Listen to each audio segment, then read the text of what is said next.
Hello, you're on the Set a Net channel. Now I will show you how to set up a proxy in Balko Sneaker Bot. Run the program. You need the proxy step. On the bottom left, if you want to set proxies into groups, click on Proxy Group.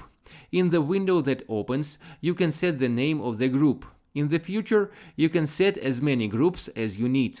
When the name is set, click on Create. Now, to set a proxy, click on Add Proxy at the bottom. In the window that opens, set the proxy in the following format: IP:/port. If you have a free proxy, then nothing else is needed, and if you have personal one, then set it in the following format: IP:/port:/login:/password. When everything is entered, click on Add Proxies. As you can see, proxy is set. There is also a Test Proxy button, in case if you're not sure if the proxy is working. On the right, you can specify the site on which you want to check the proxy. The proxy is set and you can work in the program. That's all for now. Subscribe to the channel and click like. Good luck!